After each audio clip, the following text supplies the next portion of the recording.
Hi everyone, welcome. My name is Ryan Houston. I'm joined by Marielle Inosa and Mario. And today we're going to have a nice chat about the LGBT community and professional mind care. And some things that we would like to discuss are, kind of coming out and identity, mental health and suicide prevention, stigma and discrimination, diversity, and some access to care and policy and advocacy.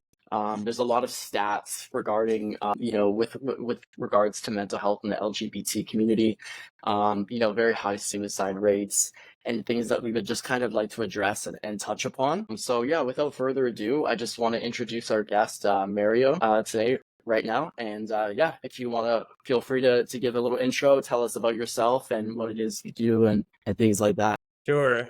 Well, nice meeting you all. My name is Mario Hernandez. I was born and raised in Mexico City, and I currently work as a diversity and culture manager for PepsiCo Mexico Foods. And it's such an honor to share this forum with you guys. So nice meeting you all. Yeah, very nice meeting you.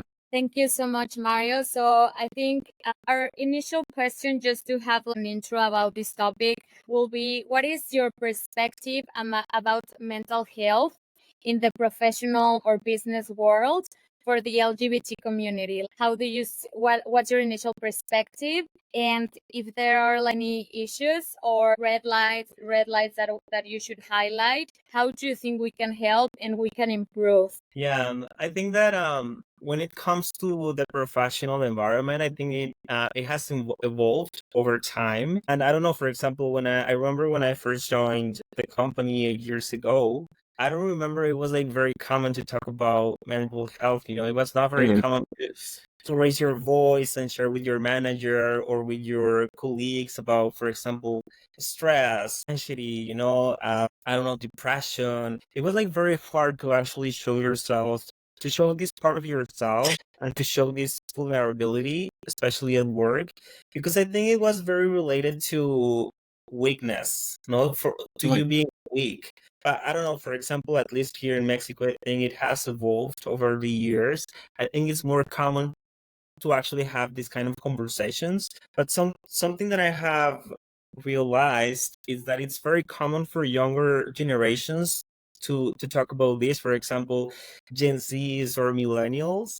But I still see this kind of barrier with older generations, for example, baby boomers, Gen X. But I think we're working on it. And I have also seen like lots of tools, at least at PepsiCo, in terms of having this professional support in different ways. For example, we do have an app where you can log in with your user ID and your password, and you can have access with different specialists in terms of mental health. For example, psychologists, and you can have like this therapy through chat or virtual sessions. We also have this line which is called Línea de Bienestar. It's a free tool number where you can like dial, and then you can have access to professional sessions, and it's also for your families, your friends, and it's for free. So I think we're improving, but as I told you before, I still see this barrier with older generations. Yeah, I agree with you. And something that you mentioned that is very important is of stigma. The younger generations, I think we are trying to be more disruptive in terms of the work culture, but in terms of ending the stigma, I believe for the LGBT community, I think it's very important the sense of belonging, because I think that's a topic that I've read a lot with mental health matters related to the LGBTQ plus community. How do you see in the business world, how do you see the sense of belonging improving? Yeah, I think it has improved a lot as well throughout the years. And I think it all has to do with the launching and the creation of these employee resource groups, which are called ERGs. In Mexico, the first LGBT ERGs were created in 2018. It was like this boom especially with international companies that actually were enabling these spaces for people to actually join So to me, that was like the beginning of this belonging movement within the company sector. I was part of them. I remember when I first joined PepsiCo 8 years ago, our LGBT resource group was recently created here in Mexico. And I remember that I saw it and I was like, I want to be part of that, you know. I want to be part of that ERG because I wanted to feel that I belong to something else. I wanted to connect with other people with similar backgrounds as mine. So I think it began with that, and it also came with this awareness journey that most of the companies are like carrying out, you know, to bring more information to the table, to actually deconstruct lots of stigmas and stereotypes around the LGBT community that actually make you feel that you are in a safe space for you to show who you really are. So on one side, we have like these new platforms, the ERGs, where you can join, you can actually connect with other people, share experiences, you know, like have a different kind of networking because you're connecting with people that are very similar to you and your context. But also the companies are giving you the opportunity to raise awareness, to actually create this safe space so you can actually show who you really are in the company, not only with the LGBT community that you actually happen to meet once you join the ERGs, but you're actually having this opportunity to share your stories, to continue yeah, like raising awareness. So I think we're not there yet, but we're kind of progressing little by little, you know. Yeah, just curious, what would be some like kind of maybe I guess improvements that you would, you know, kind of suggest to say your company or to say, you know, companies in general regarding like, you know, mental health and the LGBTQ community, Q plus community? Like, are there any kind of things that you think could be improved upon in order to get more outreach, in order to get more kind of, you know, reduce stigma? Yeah, I think the first thing is actually to create these ERGs, you know, companies that do have these employee resource group. They are a little bit more advanced because at least they are like creating and enabling these platforms. But I think it's also very important to actually see this as something holistic and systematic. You know, for example, it's really important to raise awareness, but it's important to take this agenda one step further. You know, for example, here in PepsiCo, who recently launched neutral bathrooms for transgender employees who recently started their transition or and that they might not feel totally safe or secure to use like these binary restrooms. So that's why we created these safe spaces, and also for non-binary people. One other action that we implemented 2 years ago, it was this program called self, where you can actually log into your profile and modify your social name, show your pronouns, especially if you're transgender or, no, or non-binary. You do have like these systematic options for you to share who you are. And it goes more than just raising awareness or bringing information, but actually taking this to the next level, you know, to actually make some systematic changes. Some other examples are this year, we finally approved the transition endorsement with our medical, how do you say that? Our insurance, medical insurance. So it's like another Wow, that's way. huge. Yeah. Yeah. So to Yeah, I'm me, like, congratulations Yeah, for that's like all really the good. Yeah. initiatives that you have.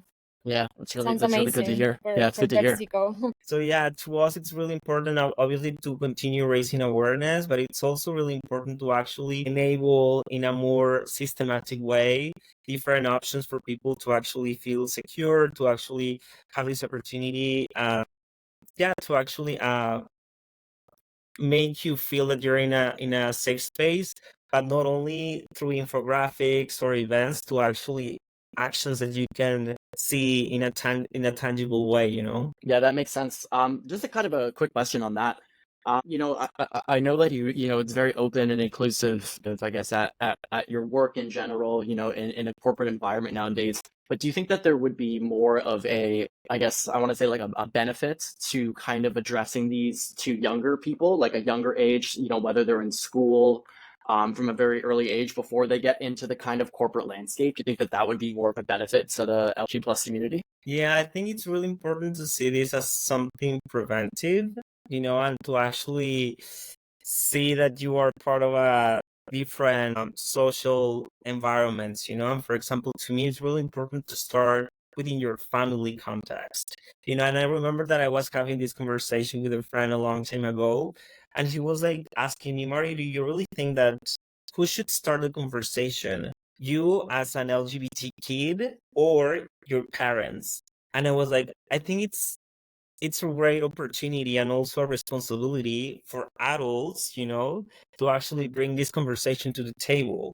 So how can we actually help parents to show that they are allies for their kids, even though they don't know if they are part of the LGBT community or not, but for example, it's very common, at least here in Mexico, back then, when I was a child, to continuously hearing your parents or your family say like really negative things about the LGBT community, especially for example with negative comments from, I don't know, LGBT artists on the TV, or just like homophobic comments in this familiar dynamic. So that made you feel that you were not in a safe space to actually bring that topic to the table.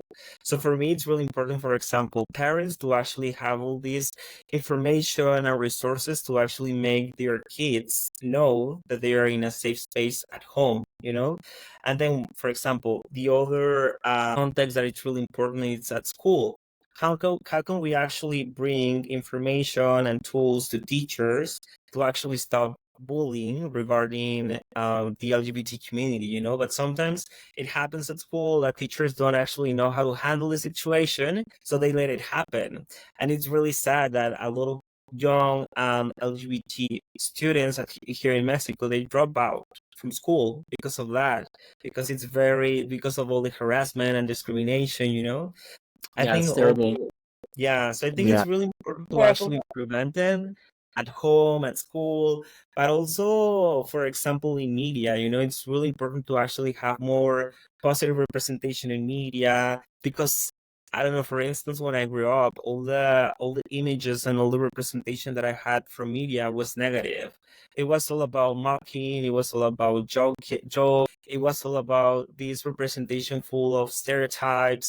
So I was like getting those messages in an unconscious way that I didn't want to be what I was seeing on screen. It has evolved as well, but we do have more positive representation on media, on series, on documentaries that actually show you a different way for you to understand who you are. But it's something very important, to actually take care about what we're seeing on media. And the other aspect that I think is really important is the political and legal context.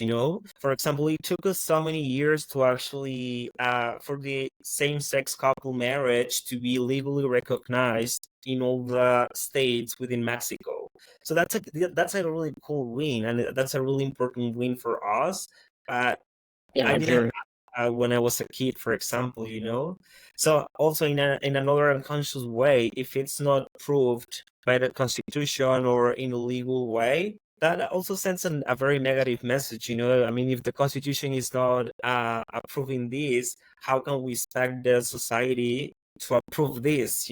So to me, Yeah. it's very important to take care of the family, school, media, and the legal aspects before joining the work environment, which is very important as well. I mean, we need to see it and we need to address it in a holistic way. And we need to take Yeah. into consideration like different aspects of our lives. Yeah, and create more of a community with like a lot more openness and acceptance. Yeah, for sure.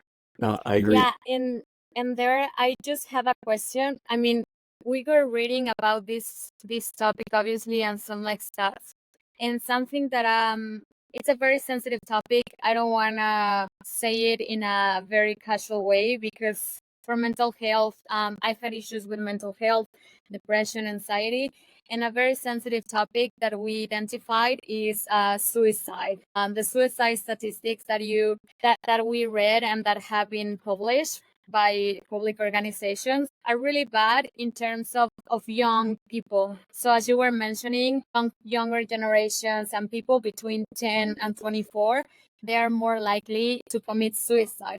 And what is terrible, something that is terrible, is that even we have like some improvements, like from a legal perspective, just like you say, if we include in the Constitution just basic human rights. It's not like they're granting anything that should not be provided. I don't want to say like we should not like appreciate it, but it's like basic human rights, basic human rights basically. And we still see that the suicide rates for the LGBT community are increasing, and that's devastating. Those are devastating statistics. So, for example, for bullying, bullying can happen at work. And there are many studies about how it can be prevented.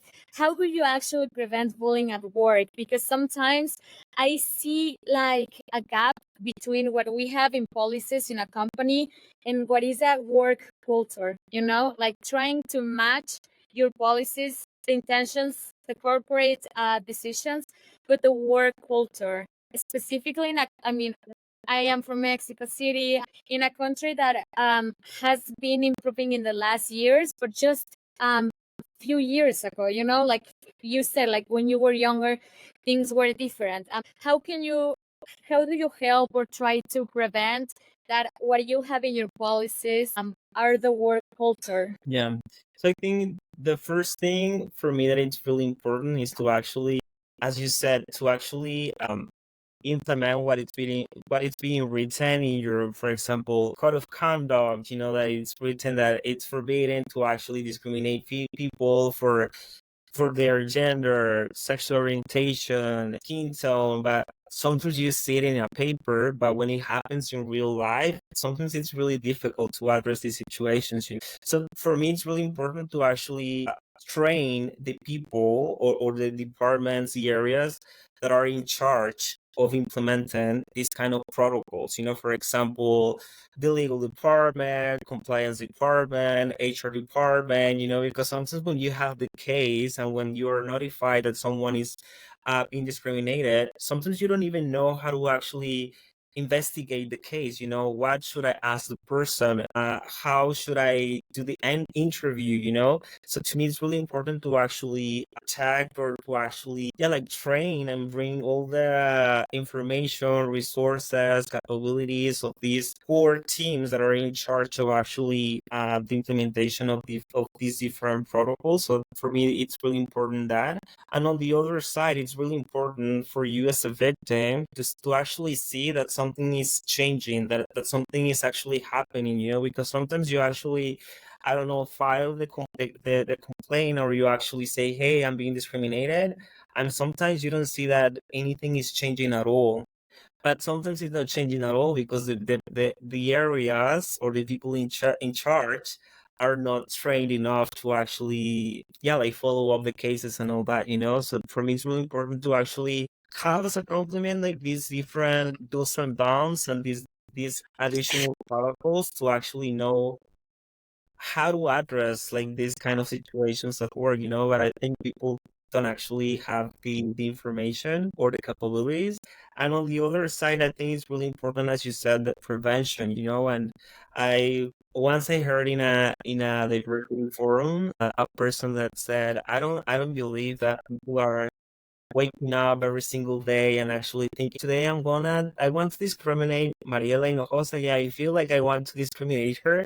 Lots of the discrimination things are happening because of unconscious biases, because you don't really know that what you're doing is actually affecting in a very negative way the other person. So I think as a preventive way or a strategy, it's really important to actually continue raising awareness about your unconscious bias, what is right, what is wrong, and actually to deploy it in a very practical way, because sometimes it's very theoretical and people are like, okay, but tell me, what are you expecting from me in both ways? What I should stop doing and saying, and what are the things or the values that you're expecting from me as an employee?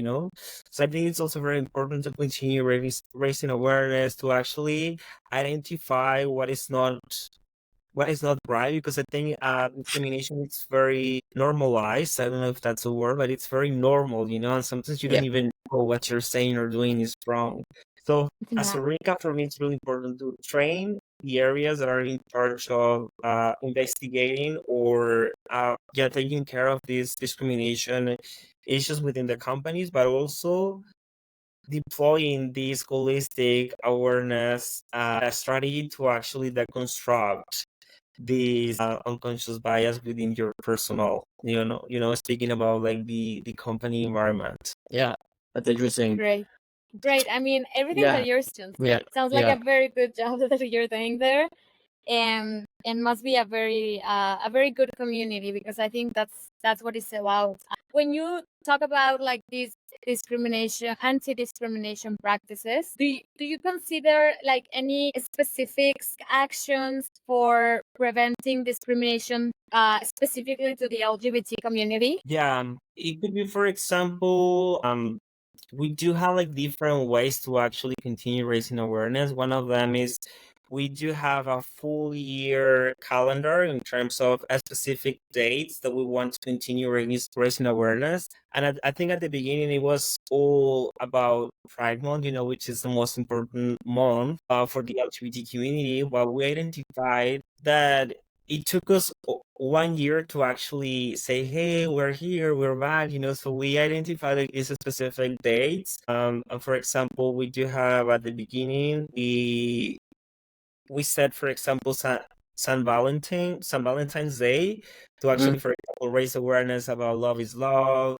different matches when it comes to couples, and we actually, for example, in that specific day, we communicate with the whole company that all of our benefits when it comes to couples, they applied for same-sex couples, for example, in terms of if you get married, you have like the days off that you can take, so that applies for same-sex couples, so we said, okay, this day we could take this as an opportunity to continue raising awareness. In May That's 17th. inclusion. Yeah. Sorry, just to add, that's inclusion. I mean, accessible, like these resources for everything are accessible for everyone. Exactly. That's inclusion. Yeah. Sorry, And continue. and I was telling you that in May 17, it's the International Day Against LGBT phobia. So it's another moment in the year to continue, for example, saying, to sharing, like, for example, some statistics about discrimination in Mexico, to actually share like some legal advances within the country, to reinforce our internal protocols or these different ways that you could have to actually report a discrimination issue that maybe you are like facing or that you witnessed, for example. Then we have like June with Pride Month, and we also have October, which is coming out day. So we try like to set different moments throughout the year to be present, not only in June. That's one way. And when it comes to these moments, there are like different ways, very practical ways for actually you to deploy it. It could be like, for example, infographics, testimonial forums. You can also bring like an external expert to share about a certain topic, so there are different practical ways to deploy this awareness. But as I told you before, we want to take this to the next level. So for example, when we deploy the new bathrooms, we were wondering and we questioned a lot, like, how can we actually make sure that people understand what's all this about, because, for example, before you needed to ask someone, it could be your manager or your HR business partner, if you were transitioning, what restroom you should use, but then the final decision depended on someone else. So what we did is we established by written on the walls, we printed and then we placed it on the walls, and it says like, feel free to use the restrooms according to your gender identity. If you happen to presence or to face any discrimination aspects because of this, feel free to report it at this number, but it's That's really good. Yeah. That's like something yeah. that's like a big step for sure. And it's good that you guys like are like pushing initiatives like that and kind of almost like forcing people to kind of open up more about the topic, yeah, and about the stigmas that surround it.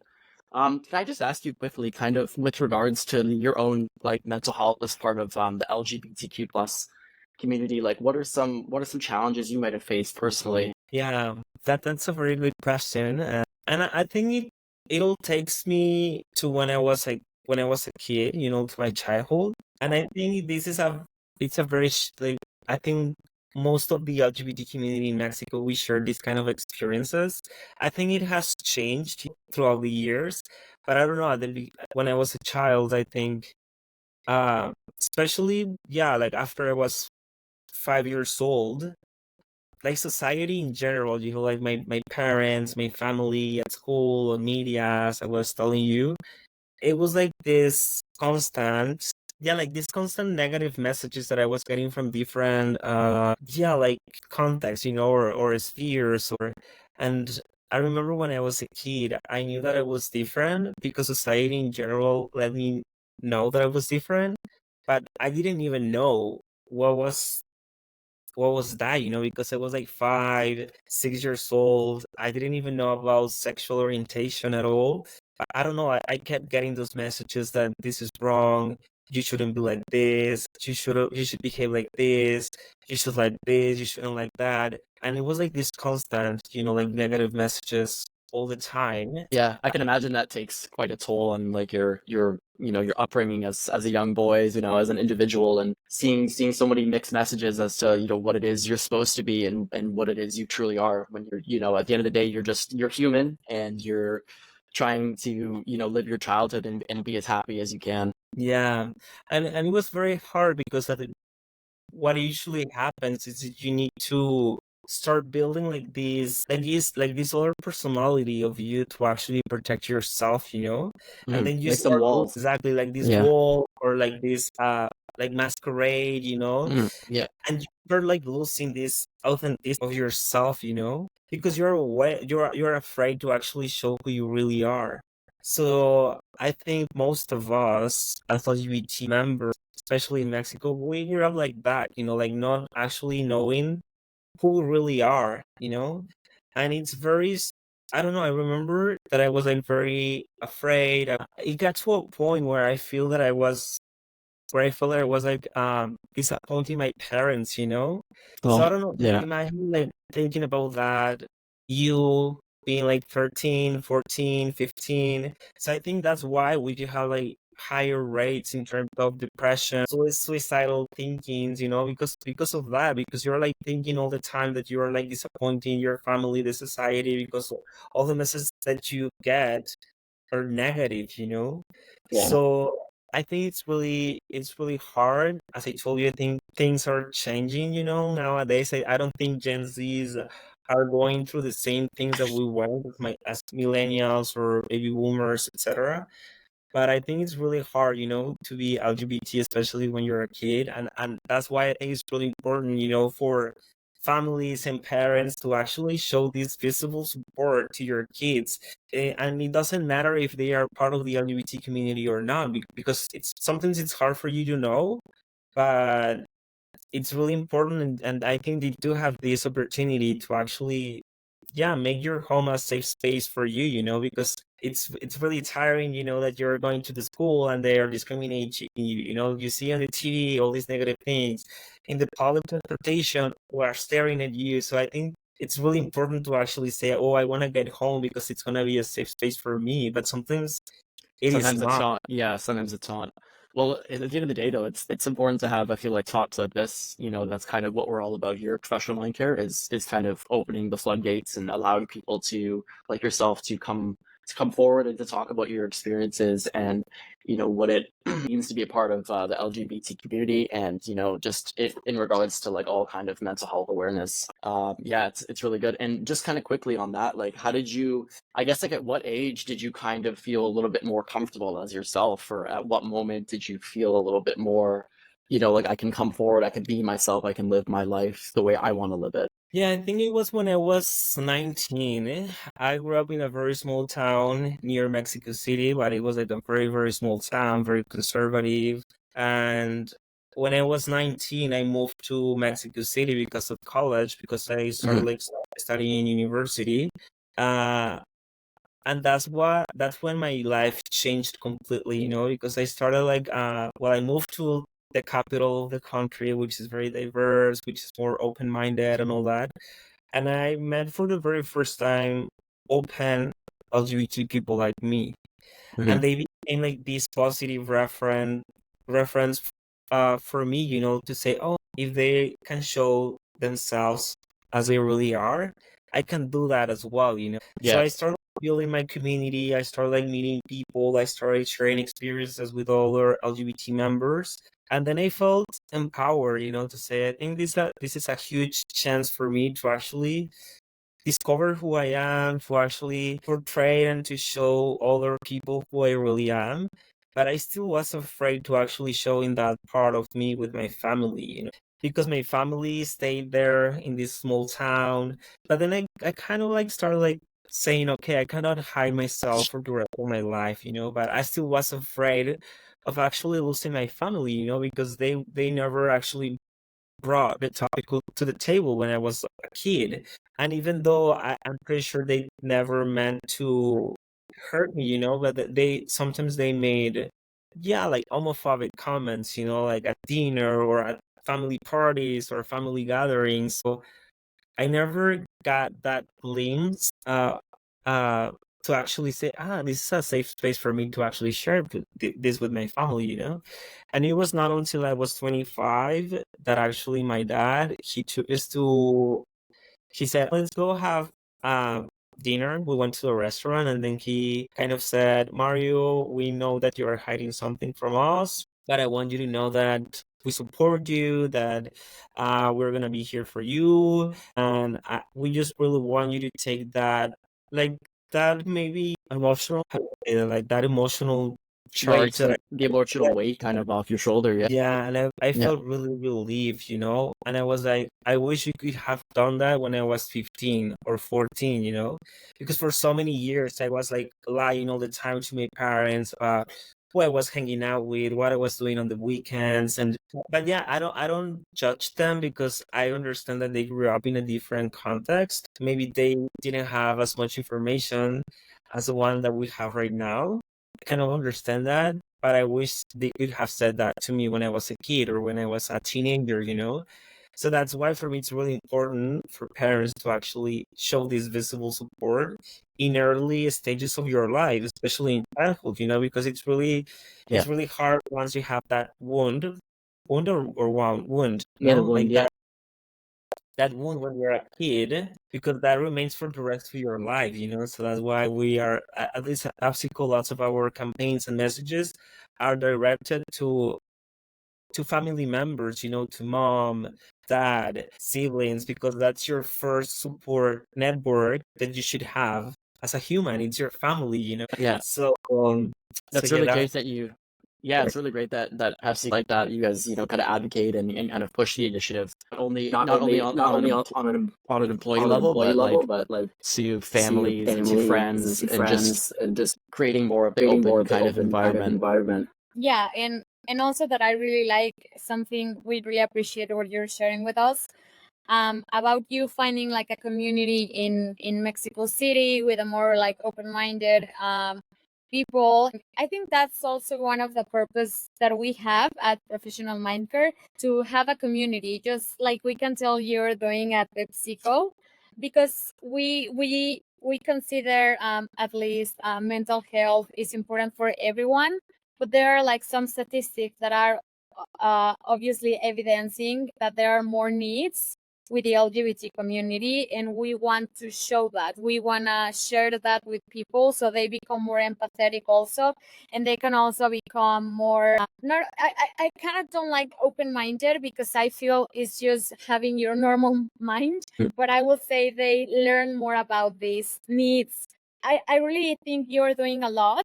But what will you say? There are like some steps that are need to be taken for addressing mental health issues of the LGBT community. I think the first thing is to actually put it on the table, to actually talk about this in a very transparent way, because I think, as we were saying at the beginning, when you hear mental health support, it's full of stigmas, at least here in Mexico as well. And I don't know, it actually takes you to know that this is the last option that you have, or it's only for psychiatric matters. So if you have a very deep mental health problem, so I think the first time is to actually see it as something more common, as something that actually can help you out to improve, that you don't need to be all the way down, to actually use this kind of tools or programs. So for me, that's the first thing, to actually